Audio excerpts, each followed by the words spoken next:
నమస్తే. మల్కాజ్గిరి లోక్సభ ఎన్నికల్లో ఈటల రాజేందర్ పోటీ విషయమై సోషల్ మీడియాలో వస్తున్న అనేక కామెంట్స్ చూస్తున్నాం.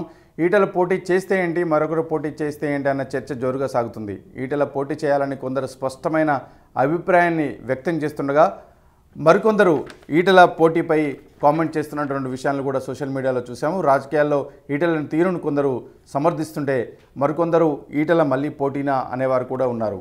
అయితే ఈటల పోటీ చేస్తే నియోజకవర్గానికి జరిగే మేలేంటి, ప్రజలకు జరిగే బెనిఫిట్ ఏంటి? ఈటల రాజేందర్ను మల్కాజ్గిరి అభ్యర్థిగా భారతీయ జనతా పార్టీ ప్రకటించింది. అయితే నిన్న మొన్న చూస్తే చాలా కామెంట్స్ ఈ నియోజకవర్గం నుంచి ఈటల రాజేందర్ పోటీ చేయాలా వద్దా అనే అంశం మీద చాలా చర్చ జరుగుతుంది. మల్కాజ్గిరి నియోజకవర్గంలో తాజాగా అంచనాల ప్రకారం 37 లక్షలకు పైగా ఓట్లు ఉన్నారు. తక్కువలో తక్కువగా 50% ఓటింగ్ జరిగినప్పటికీ ఇక్కడ 18 లక్షలకు పైగా ఓట్లు పోలయ్యే అవకాశం ఉంది. దేశంలోని కొన్ని చిన్న రాష్ట్రాల్లో ఓటర్ల సంఖ్యనే 18 లక్షల కంటే తక్కువ. ఈ నేపథ్యంలో మల్కాజ్గిరిలో ఎవరు పోటీ చేస్తే గెలుస్తారు, అందుకు ఉన్న నేపథ్యం ఏంటంటున్న అనేక విషయాలపై విశ్లేషణలు చేస్తున్నారు పలువురు. ఈటల మల్కాజ్గిరి బరిలో నిలిచే విషయమై వివిధ వర్గాల నుంచి ఆయన్ను విమర్శలు వస్తూనే ఉన్నాయి. వాస్తవానికి ఎవరు బరిలో దిగితే బాగుంటుంది అనే దానిపై పెద్ద ఎత్తున చర్చ సాగింది. రాజేందర్ లాంటి నాయకుడు ఎన్నికల్లో నిలబడటం వల్ల పార్టీకి మైలేజ్ లభిస్తుందని ఎక్కువ మంది వాదిస్తుంటే మరికొందరు ఈటల వల్ల పార్టీకి ఏం లాభం ఏంటి అన్నటువంటి వర్షన్ కూడా వినిపించింది.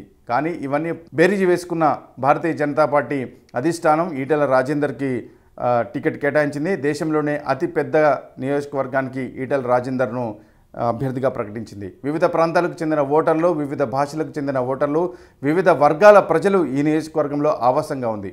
7 అసెంబ్లీ సెగ్మెంట్లలో విభిన్న తీరును కలిగి ఉన్నాయి. మేడ్చల్, మల్కాజ్గిరి వాతావరణం ఒకలా ఉంటే ఉప్పల్, ఎల్బీనగర్లో మరోలా, సికింద్రాబాద్ కంటోన్మెంట్లో ఇంకోలా, కుత్బుల్లాపూర్, కుకట్పల్లిలో మరోలా గ్రౌండ్ ఉంది. ఇలాంటి నియోజకవర్గంలో బలమైన అభ్యర్థి లేకపోతే బీజేపీకి గెలుపు కష్టమన్న అభిప్రాయం వ్యక్తమవుతుంది. ఓవైపు ప్రధాని నరేంద్ర మోదీ చరిష్మా, మరోవైపు ఈటల పాపులారిటీ రెండూ కలిస్తేనే ఎన్నికల్లో విజయం అని ఎక్స్పర్ట్స్ స్పష్టం చేస్తున్నారు. కానీ పార్టీ కార్యకర్తల్లో మాత్రం కొందరు భిన్న వర్షన్లు వినిపించినా ఈటల రాజేందర్కే టికెట్ దక్కింది. పార్టీ బలోపేతంతో పాటు వ్యక్తిగత బలంతో మాత్రమే మల్కాజ్గిరిలో జెండా ఎగురుతుందని, మొక్కు మొహం తెలియని వారికి నిలబడితే అసలుకే ఎసరవుతుందని కొందరు వాదించారు. గత అసెంబ్లీ ఎన్నికల్లో కాంగ్రెస్ పార్టీ అనూహ్య విజయంతో సిట్టింగ్ ఎంపీగా ఉన్న రేవంత్ రెడ్డి తెలంగాణ ముఖ్యమంత్రి కావడంతో ఆయన ఈ నియోజకవర్గంపై ఎక్కువ దృష్టి సారిస్తున్నారు.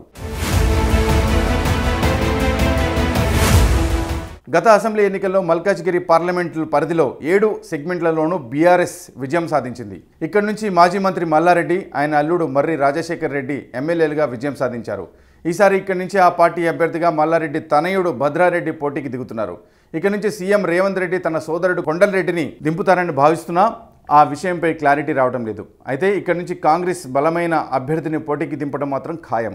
ఇలాంటప్పుడు రేసులో ఈటల లాంటి నాయకులు ఉంటేనే ఎన్నికల్లో గెలుపు సాధ్యమవుతుందనే అభిప్రాయాన్ని మెజారిటీ ప్రజలు వ్యక్తం చేస్తున్నారు. వ్యూహాత్మకంగా ఆలోచించుకుంటే అసలుకే ఎసరవుతుందన్న అభిప్రాయాన్ని సోషల్ మాధ్యమాల్లో పార్టీ కార్యకర్తలు వ్యక్తం చేశారు. అందరి అభిప్రాయాలు తీసుకున్న భారతీయ జనతా పార్టీ కేంద్ర నాయకత్వం ఈటల రాజేందర్ని అభ్యర్థిగా ప్రకటించింది. ఇక పోటీకి ఆయన సిద్ధమవుతున్నటువంటి నేపథ్యంలో రాష్ట్రంలో కాంగ్రెస్ అధికారంలోకి వచ్చింది. భారతీయ జనతా పార్టీ కేంద్రంలో అధికారంలో ఉంది. ఇక బీఆర్ఎస్ ఇటు రాష్ట్రంలోనూ కేంద్రంలోనూ అధికారంలో లేదు కాబట్టి బీఆర్ఎస్కి ఓటు వేయడం వల్ల వృధా అవుతుంది అని అటు కాంగ్రెస్ నేతలు ఇటు బీజేపీ నేతలు ఇద్దరు మాట్లాడుతున్నటువంటి నేపథ్యంలో బీఆర్ఎస్కి ఓటు వేయాలి వద్దా అనే అంశంలో ప్రజలు ఇప్పటికే ఒక క్లారిటీకి వచ్చినట్లుగా కనిపిస్తుంది. పోటీ మాత్రం కాంగ్రెస్కి బీజేపీకి మధ్యన ఉండే అవకాశాలు ఉన్నాయి. ముఖ్యమంత్రి సిట్టింగ్ స్థానం కాబట్టి ఖచ్చితంగా అక్కడి నుంచి ఒక బలమైన అభ్యర్థిని కాంగ్రెస్ పార్టీ దింపే అవకాశాలు కనిపిస్తున్న నేపథ్యంలో దేశవ్యాప్తంగా ఎక్కువ స్థానాలను గెలుచుకోవాలని ఈసారి భారతీయ జనతా పార్టీ భావిస్తుంది. ముచ్చటగా మూడోసారి మోదీని ప్రధానమంత్రి చేసేందుకు అతి ఎక్కువ సీట్లు సాధించాలని భావిస్తుంది. 400కు పైగా సీట్లు సాధించాలనే లక్ష్యంతో అడుగులు వేస్తున్న నేపథ్యంలో తెలంగాణలో కూడా ఎక్కువ సీట్లను గెలుచుకోవాలనేటువంటి లక్ష్యంగా పెట్టుకున్నారు. అందుకే బలమైన అభ్యర్థిని ఈటల రాజేందర్ని మల్కాజ్గిరి నుంచి బరిలోకి దింపారు.